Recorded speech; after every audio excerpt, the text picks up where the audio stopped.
Bila orang mau memasuki kehidupan yang sempurna, maka ia juga perlu bersedia berkembang bersama orang lain. Apa yang diinginkan dari yang lain mesti juga menjadi pedoman untuk mengembangkan dirinya sendiri. Saudari-saudaraku yang terkasih, berjumpa kembali bersama saya Inspirasiku di Antara. Renungan harian Selasa 20 Juni. Hari ini kita bersama seluruh gereja Katolik memperingati Santo Aloysius Gonzaga, biarawan. Semoga kita bersama keluarga dan komunitas kita selalu dalam keadaan baik, sehat, dan tetap bersemangat. Marilah kita mengawali renungan kita dengan tanda kemenangan Kristus. Dalam nama Bapa dan Putra dan Roh Kudus. Amin. Allah Bapa sumber karunia surgawi, dalam diri Santo Aloysius Gonzaga, Engkau memadukan kemurnian yang mengagumkan dengan semangat pertobatan. Semoga berkat jasa dan doanya, kami pun dapat hidup dalam semangat tobat dan kekudusan. Dengan pengantaraan Yesus Kristus Putra-Mu Tuhan kami, yang bersama dengan Diko dalam persatuan Roh Kudus, hidup dan berkuasa Allah sepanjang segala masa. Amin. Dalam nama Bapa dan Putra dan Roh Kudus. Amin. Inspirasi kita hari ini dari Injil Suci menurut Matius, bab 7, ayat 6, dilanjutkan ayat 12 sampai 14. Marilah kita baca bersama-sama dan kita renungkan. Dalam khotbah di bukit, Yesus berkata, "Jangan kamu memberikan barang yang kudus kepada anjing, dan jangan kamu melemparkan mutiaramu kepada babi, supaya jangan diinjak-injak dengan kakinya, lalu ia berbalik mengoyak kamu. Segala sesuatu yang kamu kehendaki supaya orang perbuat kepadamu, perbuatlah demikian juga kepada mereka." Itulah isi seluruh hukum Taurat dan kitab para nabi.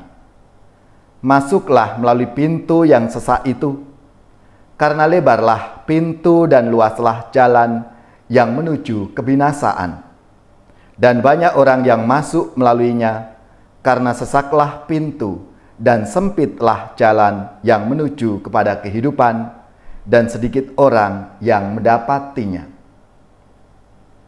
Demikianlah sabda Tuhan.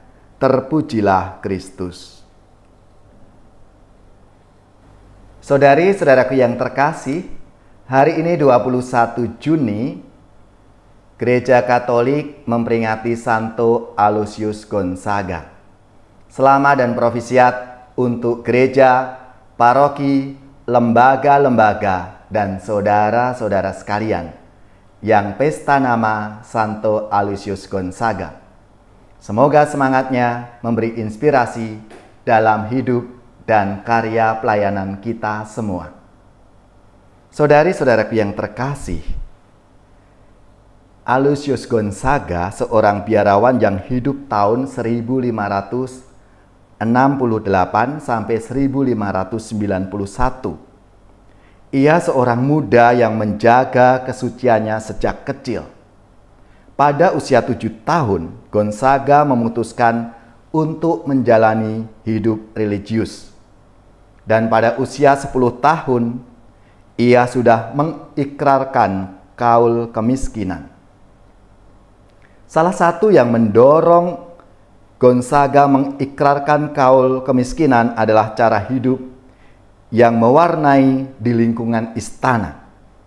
Melihat kehidupan istana yang asusila, Gonzaga berniat melindungi dirinya dengan berdoa dan mohon perlindungan Tuhan. Kemudian ia memutuskan untuk masuk Serikat Yesus, kendati niatnya itu tidak direstui oleh orang tuanya. Tapi Gonzaga tetap pada pendiriannya.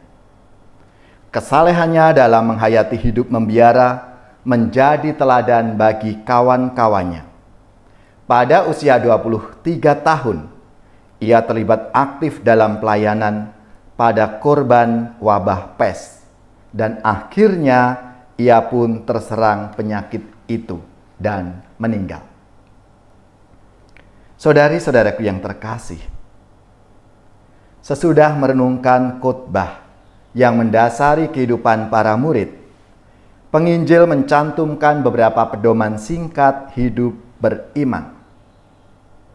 Bila orang mau memasuki kehidupan yang sempurna, maka ia juga perlu bersedia berkembang bersama orang lain. Apa yang diinginkan dari yang lain mesti juga menjadi pedoman untuk mengembangkan dirinya sendiri. Jalan menuju kesempurnaan memang sempit, tetapi jalan sempit itu bisa ditempuh asalkan kita bersama Tuhan. Kendati sarana terbatas, namun Yesus menunjukkan bahwa keselamatan Allah tetap bisa ditemukan. Dan itu sudah dibuktikan oleh Santo Aloysius Gonzaga yang hari ini kita peringati bersama. Meskipun niatnya ditolak, tidak direstui oleh kedua orang tuanya, dia tetap bertekad. Dan Tuhan membukakan pintu, membukakan jalan baginya. Yesus menunjukkan bahwa jalan itu adalah jalan salib. Ia telah lebih dulu meniti jalan itu untuk keselamatan kita. Tak lain selain Yesus ingin kita pun mau memilih jalan keselamatan itu. Kita juga mau menuju ke sana. Maukah kita memilih dan memikul salib kita masing-masing? Ataukah justru kita lari dan memilih jalan yang lain? Jalan yang sesat, jalan yang jauh dari Tuhan. Maka marilah saudari-saudaraku yang terkasih, seturut teladan Santo Aloysius Gonzaga, kita mohon rahmat Tuhan supaya dalam pesiaran hidup kita ini, kita pun dimampukan untuk mencari jalan keselamatan dan menjadi saluran rahmat bagi sesama kita dalam kehidupan kita masing-masing. Ya Tuhan, curahkanlah Roh Kudus-Mu senantiasa dalam diri kami, sehingga kami mampu bertindak sesuai dengan kehendak-Mu dan membahagiakan sesama kami dalam kehidupan sehari-hari.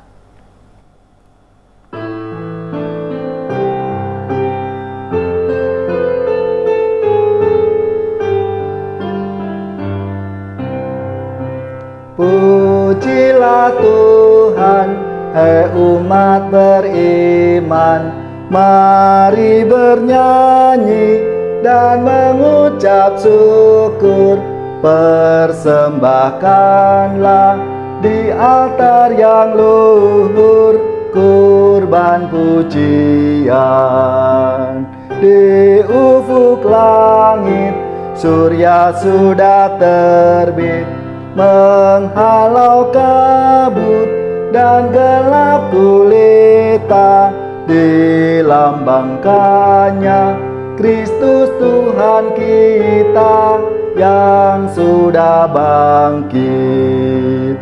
Kristus Raja serta kebenaran, marilah kita mengikuti Dia hingga akhirnya jadi satu warga di rumah Bapa. Saudari-saudaraku yang terkasih, marilah kita siapkan hati kita untuk menerima berkat Tuhan. Semoga saudara-saudari sekalian, keluarga-keluarga komunitas kita, orang-orang yang kita doakan, mereka yang sakit, yang menderita, seluruh tugas, belajar, pekerjaan, usaha, serta karya pelayanan kita dibimbing, dilindungi dan diberkati oleh Allah yang Maha Kuasa, Bapa dan Putra dan Roh Kudus. Amin.